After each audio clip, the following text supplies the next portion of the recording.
بسم اللہ الرحمن الرحیم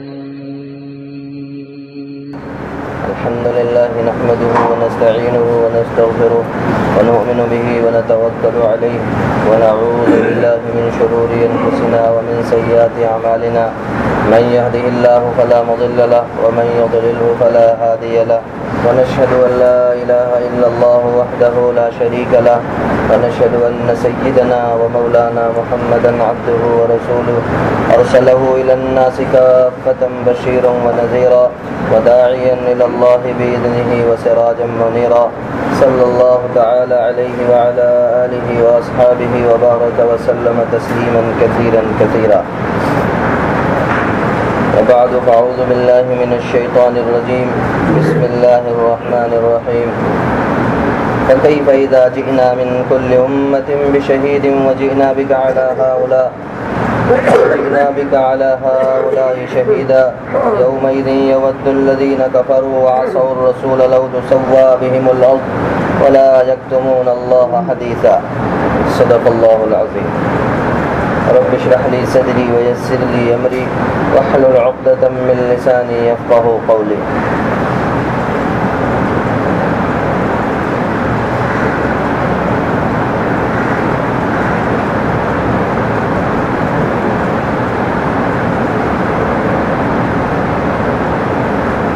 ان دو آیات میں اللہ تعالیٰ نے کچھ میدان حشر کا حال ذکر فرمایا.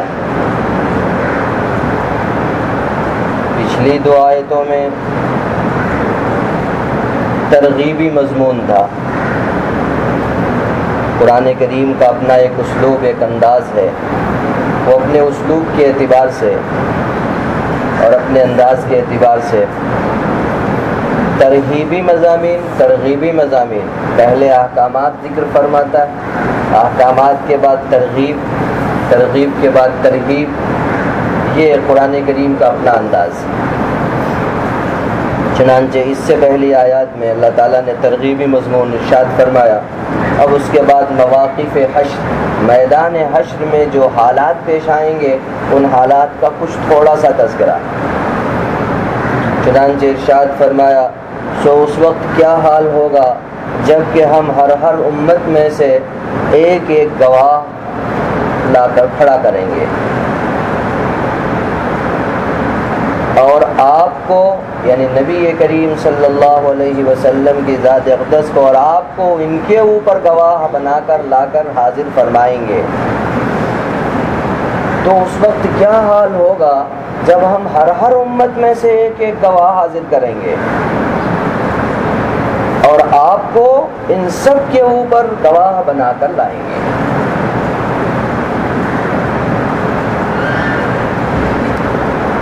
چنانچہ یہی صورتحال پیش آئے گی. یہ وہ آیت کریمہ ہے. حضرت عبداللہ ابن مسعود رضی اللہ تعالیٰ عنہ سے نبی کریم صلی اللہ علیہ وسلم نے ارشاد فرمایا قرآن سناؤ. تو عبداللہ ابن مسعود کیا فرماتے ہیں، یا رسول اللہ آپ پر قرآن نازل ہوا، ہم آپ کو قرآن سنائیں؟ آپ صلی اللہ علیہ وسلم نے فرمایا ہاں. تو عبداللہ ابن مسعود فرماتے ہیں میں نے سورہ نساء پڑھنی شروع کی، سورہ نساء کی تلاوت شروع کی، پڑھتا رہا یہاں تک کہ میں اس آیت پر پہنچا. فَكَيْفَ إِذَا جِئْنَا مِن كُلِّ أُمَّةٍ بِشَهِيدٍ وَجِئْنَا بِكَ عَلَى هَؤُلَاءِ شَهِيدًا. جب میں اس آیت پہ پہنچا تو آپ صلی اللہ علیہ وسلم نے ارشاد فرمایا بس کرو. حضرت عبداللہ ابن مسعود فرماتے ہیں میں نے اپنے چہرہ اٹھا کے دیکھا تو نبی کریم صلی اللہ علیہ وسلم کی آنکھیں مبارک آنسو بہا رہی. آپ صلی اللہ علیہ وسلم کی آنکھوں سے آنسو گر رہے ہیں اور بہہ رہے ہیں. کیوں؟ آپ صلی اللہ علیہ علامہ قسطلانی علیہ الرحمہ لکھتے ہیں نبی کریم صلی اللہ علیہ وسلم کے سامنے اس وقت میدان حشر کا وہ منظر مستحضر ہو گیا کہ نبی کریم صلی اللہ علیہ وسلم کی ساری امت وہاں موجود ہوگی اور آپ صلی اللہ علیہ وسلم کو اپنی امت کے حق میں گواہ بنا کر اللہ پیش فرمائے گا اور آپ اپنی امت کے ہر عمل پر گواہی دیں.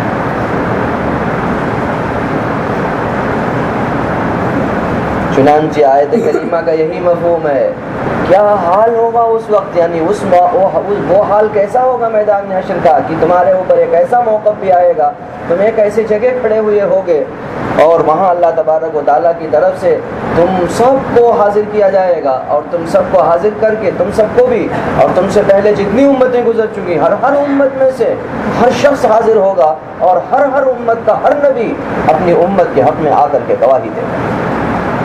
اس وقت نبی کریم صلی اللہ علیہ وسلم اپنی امت کے افراد کے حق میں گواہی دینے کے لیے تشریف لائیں گے۔ چنانچہ فَكَيْفَ إِذَا جِئْنَا مِنْ كُلِّ أُمَّةٍ بِشَهِيدٍ وَجِئْنَا بِكَ عَلَى هَؤُلَاء۔ بعض مفسرین فرماتے ہیں لفظ ہاؤلا جو ہے یہ ہاؤلا اس میں اشارہ ہے، اور اس میں اشارہ قریب کا ہے، اگر بعید کا ہوتا تو اولائی کا ہوتا، تو ہاؤلا اس میں اشارہ قریب کا ہے۔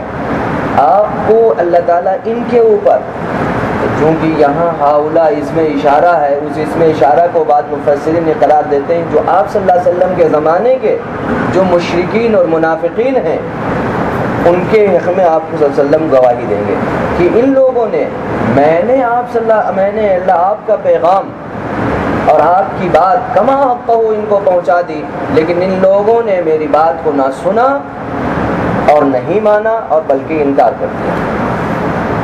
لیکن اکثر مفسرین یہ فرماتے ہیں نبی کریم صلی اللہ علیہ وسلم پر تمام امت کے اعمال روزانہ پیش کیے جاتے ہیں۔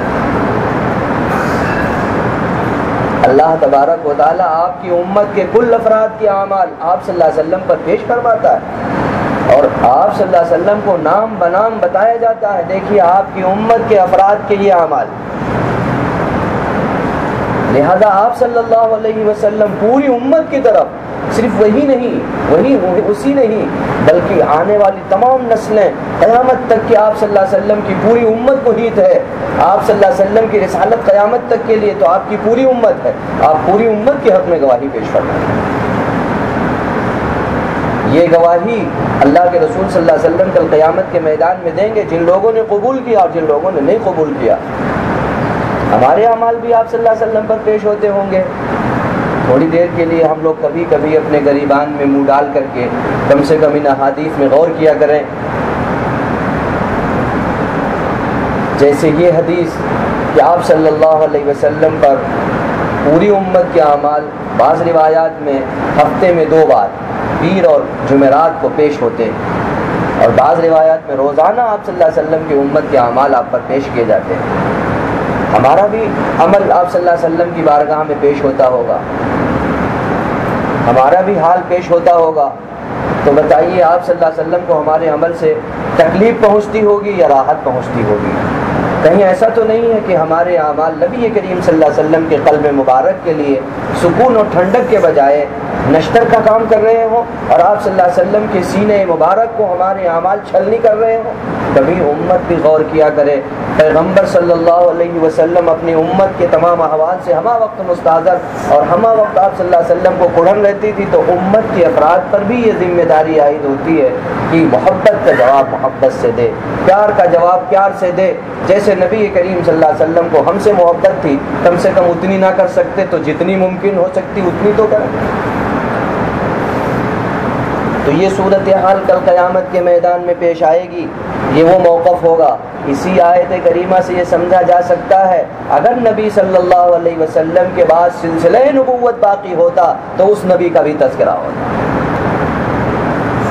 یہ آیت کریمہ ختم نبوت کی بہت بڑی دلیل ہے کہ آپ صلی اللہ علیہ وسلم کے بعد اب کوئی نبی نہیں ہے، اور آپ صلی اللہ علیہ وسلم کے بعد کسی نبوت کسی نبی کی کوئی گنجائش نہیں ہے۔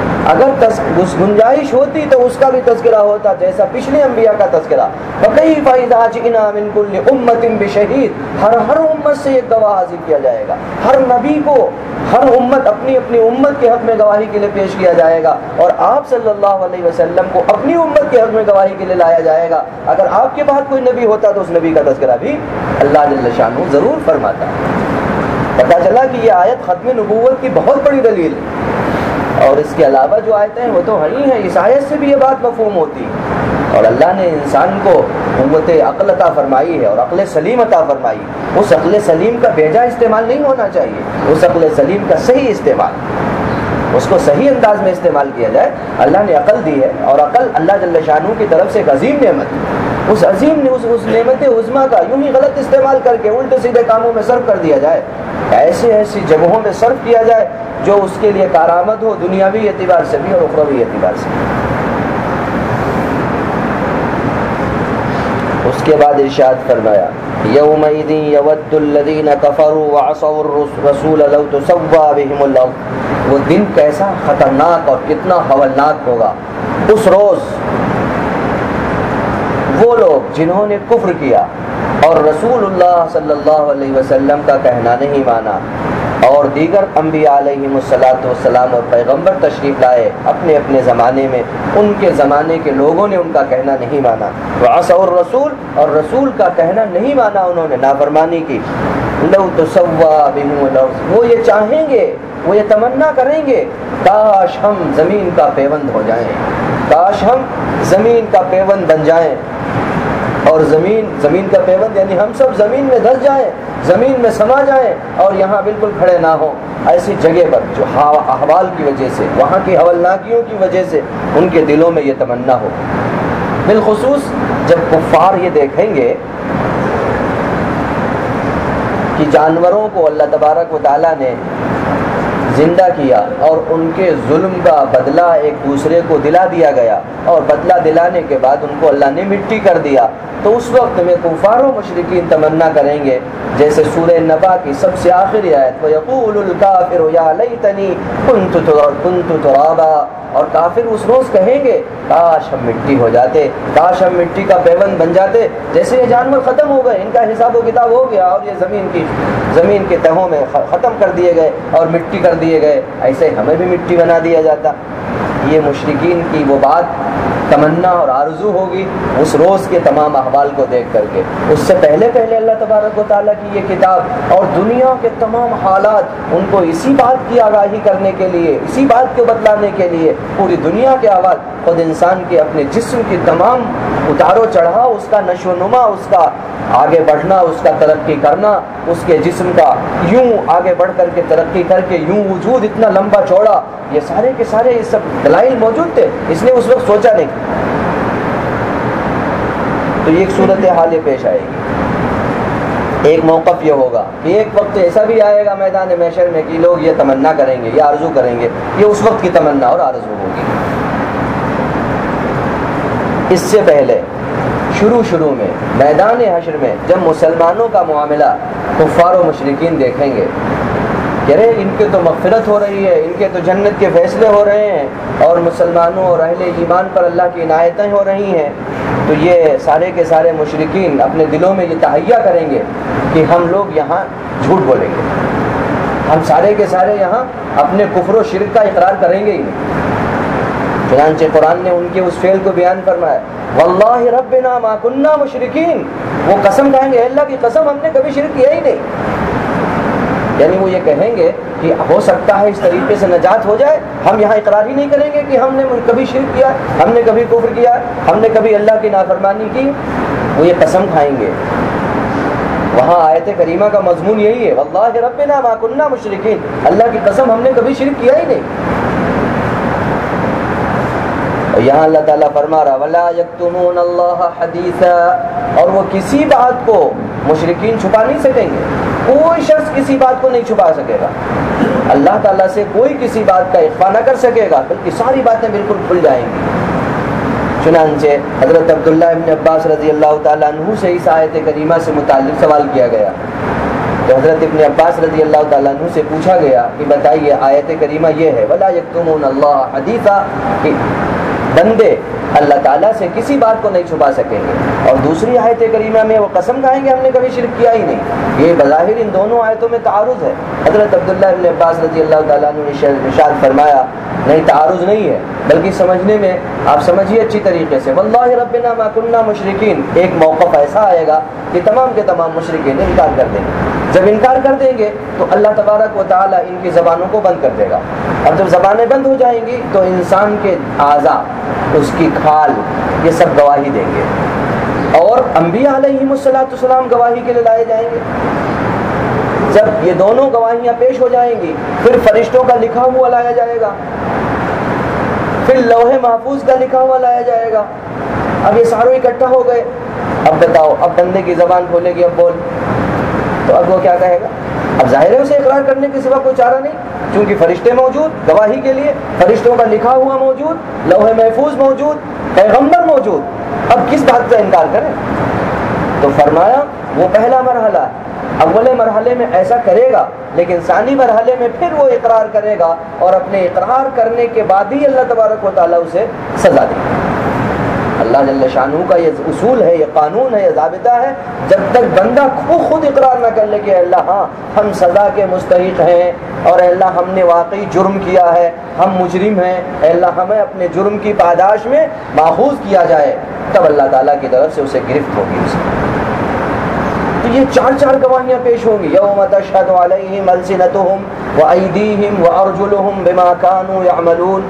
سورہ یاسین میں یہ مضمون بہت تفصیل کے ساتھ اللہ نے ارشاد فرمایا، اور سورہ یاسین میں اللہ تعالیٰ نے یہ مضمون اس لیے تفصیل کے ساتھ ارشاد فرمایا ہے، سورہ یاسین کا اکثر و بیشتر مضامین جو ہے آخرت کے سلسلے کے ہیں، اسی وجہ سے حدیث میں آیا ہے کہ جو مرنے والے کے پاس بیٹھ کر کے سورہ یاسین پڑھی جائے تو اس سے بڑا فائدہ ہوتا ہے، اور اس کے دو اہم فائدے ہوتے ہیں۔ پہلا اہم فائدہ یہ ہوتا ہے کہ اس کے اندر آخرت کا شوق پیدا ہوتا ہے، آخرت کی رغبت پیدا ہوتی ہے، دنیا سے بے رغبتی ظاہر ہوتی ہے چونکہ آخرت کا مضمون۔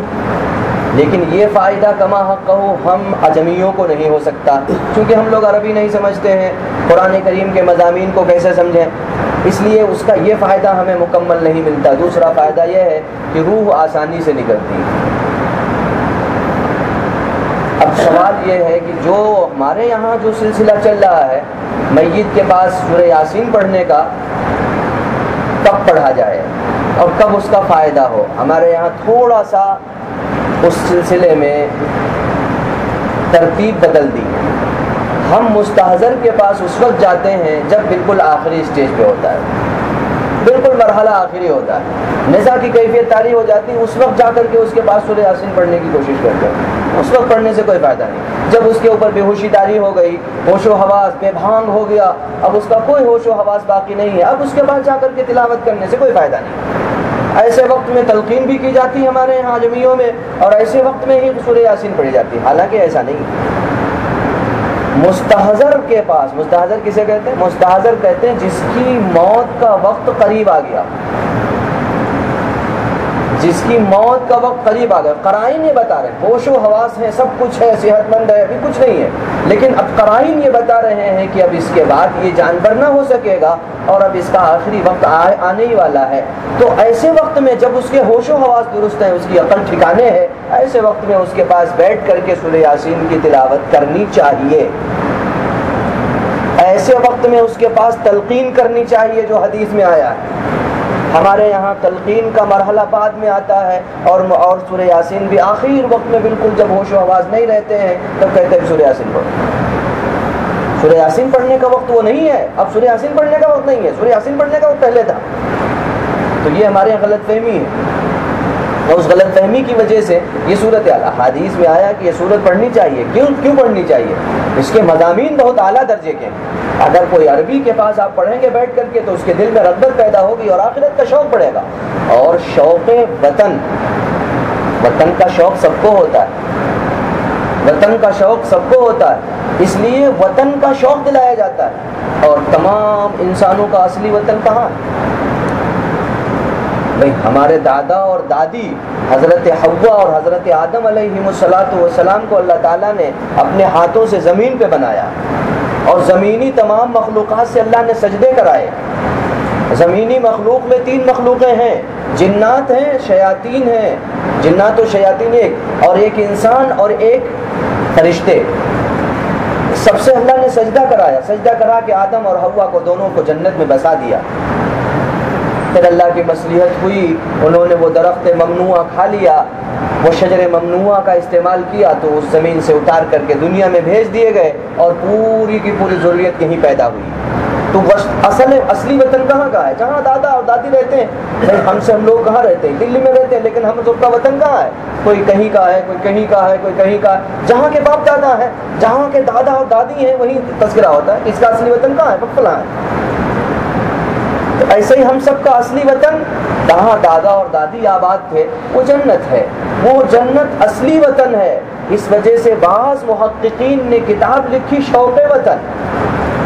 اس شوق وطن کی آپ تلاوت کریں، اس کو پڑھیں، اس کو سمجھیں، تو اس میں آخرت کی اور وطن اصلی کا شوق پیدا ہوتا ہے. یہ تو وطن عارضی ہے.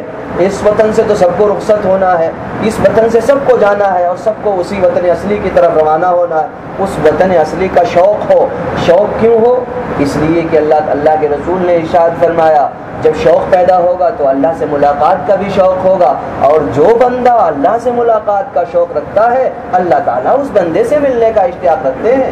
اور جو بندہ اللہ سے ملنے سے ڈرتا ہے اور نفرت کرتا ہے، اللہ بھی ایسے بندے سے ملنا نہیں چاہتے.